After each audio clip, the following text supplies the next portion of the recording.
Bonjour à toutes et à tous, je suis très heureux de vous retrouver pour une nouvelle série de vidéos sur Trip Mindset. Pour la série que nous commençons aujourd'hui, nous aborderons la question de la gestion des clients mécontents. Et nous verrons ensemble, dans la vidéo du jour, 5 principes qui, s'ils sont appliqués, vont vous permettre de mieux gérer ce type d'interaction, que vous soyez un entrepreneur ou que vous soyez employé dans un service de relations clients. Mais pour ce faire, on en reparle juste après la pause.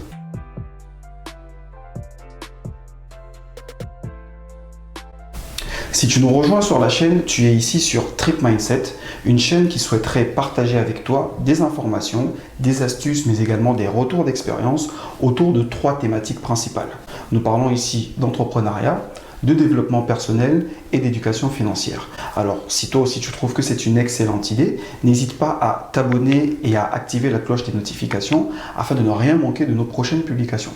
Tu pourras également retrouver dans la barre de description de cette vidéo un lien te permettant de télécharger un e-book que nous t'offrons Eric et moi et qui te présentera 5 secteurs dans lesquels investir si jamais la question se pose pour toi.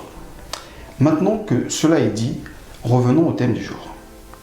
Comme je vous le disais en introduction, nous verrons ensemble aujourd'hui 5 principes qui, s'ils sont appliqués, pourraient vous aider à mieux traiter les interactions que vous pourriez avoir avec des clients difficiles ou des clients mécontents.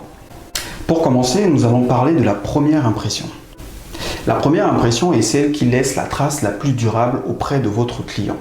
Si celle-ci est positive, il y a de fortes chances que le client ne retienne que cet aspect, même si tout le reste de votre interaction venait à être neutre.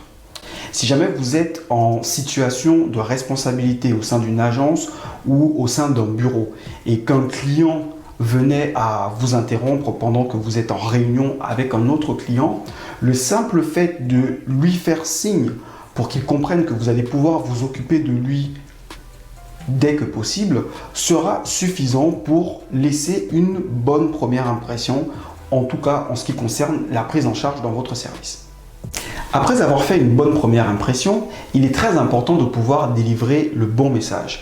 Et pour ce faire, vous devez vous exprimer clairement avec une formulation qui soit facile à comprendre.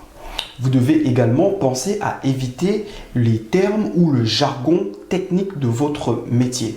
Si jamais vous devez utiliser des termes techniques dans une explication que vous donnez à l'un de vos clients, il peut être très intéressant de penser à les définir à chaque fois que vous en utilisez un nouveau. Ça ne pourra qu'aider votre client. Dans le cas où vous devez faire suivre une procédure à l'un de vos clients, pensez à lui donner une seule instruction à la fois. Et pour finir, restez courtois. Pour pouvoir traiter avec des clients mécontents, vous devez également être capable de gérer vos émotions. Gérer des clients difficiles fait partie intégrante du métier de la relation client. Et pour cette raison, il est très important de garder ceci à l'esprit. Vous ne devez pas prendre personnellement les remarques ou les plaintes que les clients vous adressent. En général, l'état d'agacement ou de colère d'un client n'a rien à voir avec vous personnellement, mais plutôt avec vous en tant que représentant de votre entreprise.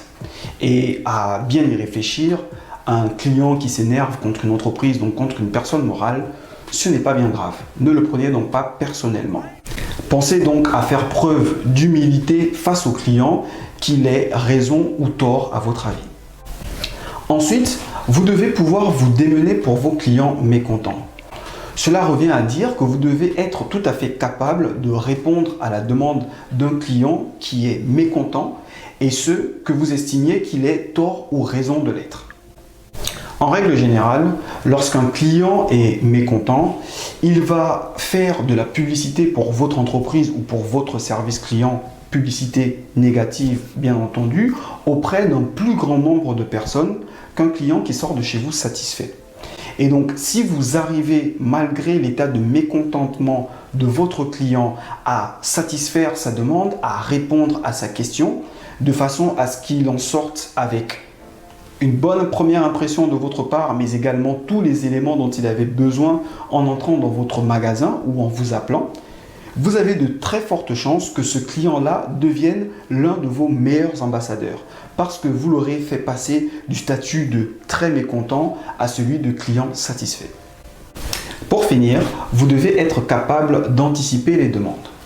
De nombreux clients mécontents vous contacteront uniquement par manque d'informations. Et pour pouvoir prévenir cela en amont, vous pouvez utiliser plusieurs outils, plusieurs ressources afin que ces clients aient à leur disposition toutes les informations dont ils ont besoin. Par exemple, vous pouvez créer un forum d'échange et d'entraide, notamment entre utilisateurs. Sur ces forums-là, les utilisateurs pourraient donner des astuces ou des solutions à des problèmes rencontrés par d'autres utilisateurs.